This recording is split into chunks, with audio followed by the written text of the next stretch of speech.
So, you're relatively new to the gym. Here's 3 apps that I recommend you get to try and make the most of your progress and get where you want to be a little bit quicker. App number 1, either Heavy Set or Rep Count. For the majority of you watching this video, I would recommend Rep Count. Reason being is it's free and it does everything you need it to without being a little bit confusing to people that may be newer. Basically, what it does is it lets you create your workouts, track what you're doing, and then the next time you repeat that workout, it'll recall what you did and therefore tell you exactly what you need to do to progress. Remember, every time you step foot in the gym, that is a chance at progression. You are trying to do a little bit more than last time. That's how you quantify whether you've had a good session or not. What you don't want to do is you don't want to fall into the trap that a lot of people do where they go into the gym and they wing it. They don't really have any idea what they're doing. And as a result, over time, just end up doing the same thing week on week. Remember, you're trying to force a change. You need to be doing a little bit more than last time to give your body a reason to be different than last time.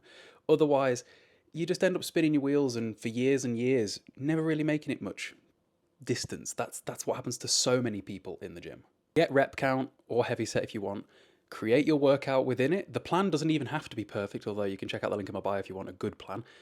And then just every week, do your sessions. Make sure your form is good.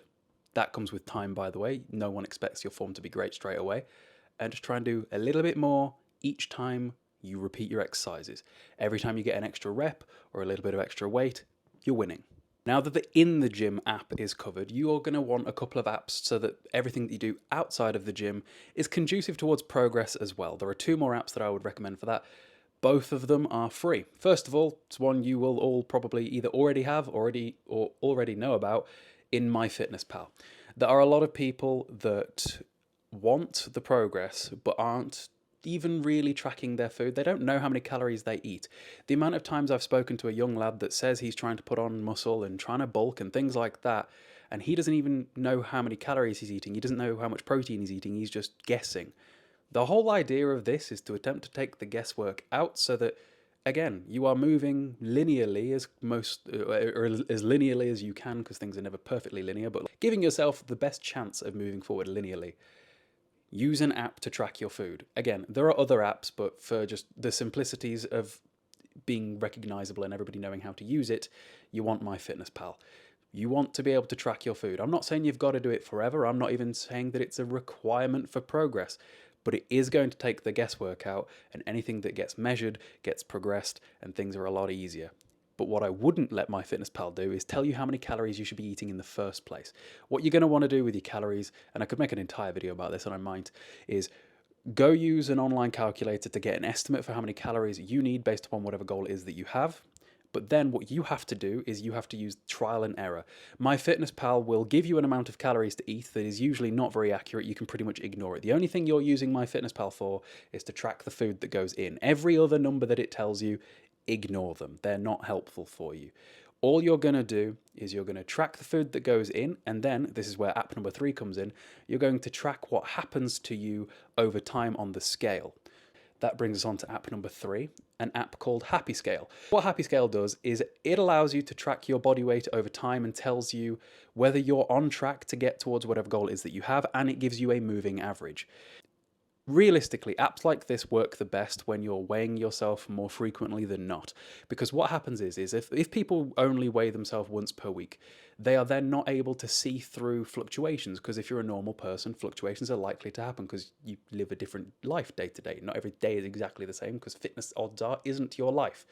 But if you happen to catch yourself weighing in that once per week on a day where you fluctuate, now your entire week is ruined and you think you haven't made progress. Whereas if you just weighed in every day, saw that number as just purely data, removed emotion from it, shoved it into Happy Scale, and then just saw the moving average dropping, you will be able to see through those fluctuations, and it will give you a much clearer, more accurate, more data-driven way of knowing whether or not you are moving in the direction you want to be moving, whether that's gaining weight or losing weight.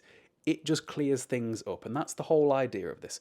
Everything that we're doing in the gym isn't speculative. It's all things that everybody knows how to do that's in this industry, and the people who tell you to do other things like fad diets and demonizing food groups and only this workout works and these don't, and They're always trying to just sell you a product, because at the end of the day, what really works is incredibly simple and isn't as easy to sell and isn't as easy to line the product to line their pockets. Remember, at the end of the day, fitness for the majority of people in this industry is their job, and it has to be business first for a lot of people, because that's the way of making more money. Simplicity often isn't that, especially when, for example, here I'm showing you 3 apps that do everything you need for free, pretty much.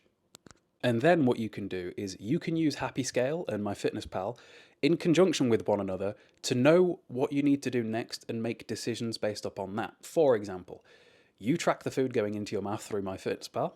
Then you track what's happening on the scale over time. Call it a week, call it 2 weeks before you make any changes. And then if things are not moving in the direction that you wanted them to, your moving average isn't going up or isn't going down, that then gives you the information that you need to say, I need to change my calories, whether it be up or down, depending on whether or not you need to lose weight or gain weight. It's really simple stuff. Same thing goes with the first app I told you to use, where you're tracking your workouts. If you're not progressing in the gym, if you are trying to build muscle, if that is your goal, then potentially you need more calories. If you're not progressing in the gym, but the number on the scale is also not trending up, that is also incredibly common, and the solution is often just more food. A little bit more food, your performance in the gym gets better, you gain some weight. Most of that weight, as long as your calories are not crazy high over your maintenance, will be new muscle, is the plan over time. It's a slow process, but that is just how it's done, how it's always been done, how it will always be done, no matter who tries to lie to you to sell you a product.